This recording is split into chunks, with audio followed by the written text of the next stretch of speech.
Okay, it is your classic metal show. This is Neeley. Of course, my good friend Chris Aiken, my partner and friend of over 20 years, is here on a weeknight because Chris and I are not going to be here this weekend. No, we're not. We're actually going to be, this is amazing. We're going to be in the same place at the same time rocking out. How about that? Well, we felt that because we were not going to do a live show on Saturday, that those of you who actually throw your hard-earned money toward the Classic Metal Show and subscribe to Classic Metal Show Television, That's right. CMS TV, we would give you guys and gals who actually subscribe the weekly show. Yes. Those who don't subscribe and whine and bitch and complain and moan and groan about a pre-record, they get nothing. Yeah. They get nothing this week. They get dick. You know what they get? The first 10 that we always do on the YouTube, where they get just the teaser, a little bit of the segment, and then it tells them to buy some shit. That's what they get this week. They get the first 5 minutes of this. And then what I like about it is the fact that I called them whiners, complainers in the first 10, and you get nothing. Yeah, you get shit. Look in my fucking face. You get nothing this week. Fuck you. How's that for you? Yeah. Eat that, you fucking whiny, complaining bitches about pre-records. Yeah. Chris and I actually had discussed doing a pre-record. And it was just like, you know what? People who bitch, whine, complain about pre-records, we're going to answer your prayers. We're not going to give you one. Those of you who put your money behind us, you're going to get something for your money. And here it is. Yep, and here it is. This bullshit. Yeah. So you paid for this. So I'm going to go with the greatest band on earth. You wanted the best. You got the best. It's a classic metal show. So suck it. Exactly. Exactly. So anyway, Chris and I are just kind of doing this impromptu. We really had no plan. None. This kind of came together at the last minute, and we just decided, you know what? We're going to go to the studios. We're going to turn on the mics. We're going to turn on the cameras, and here we are. Yeah.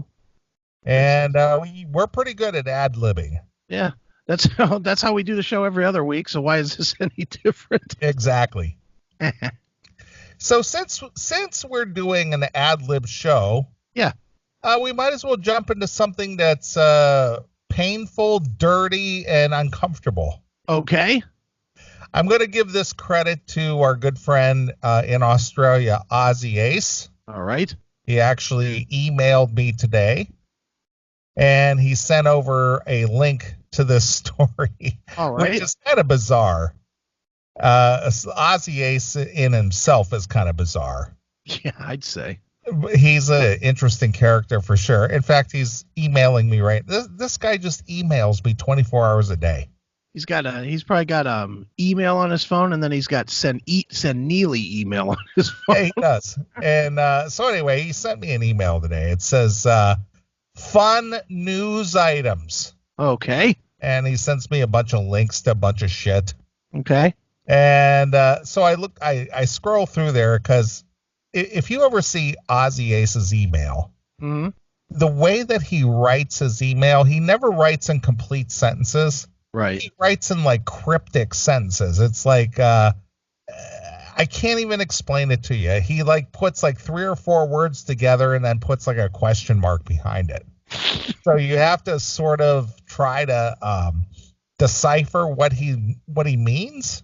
It's like a guy that almost speaks English sending you an email, and you have to kind of decipher the language difference. Well, he kind of text writes. It's kind of weird. He kind of like shortens up his emails. Right. So anyway, he sends me over this email, and it's called Penis Transplant for Men. Ouch. Needed to be able to pee or else was going to sunset! ! Sunset? Yeah. All right. Which to me, I think that means he was going to like check out or commit suicide or something. Okay. All right. Yeah, that makes sense. That's kind of how I'd interpret that. Right. He was going to sunset. Okay.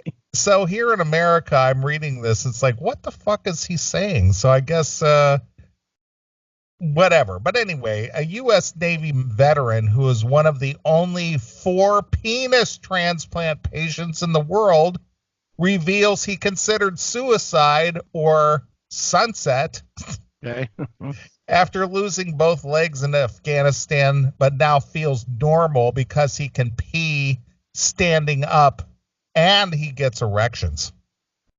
All right. So he can, wow. There's a lot to dig into there.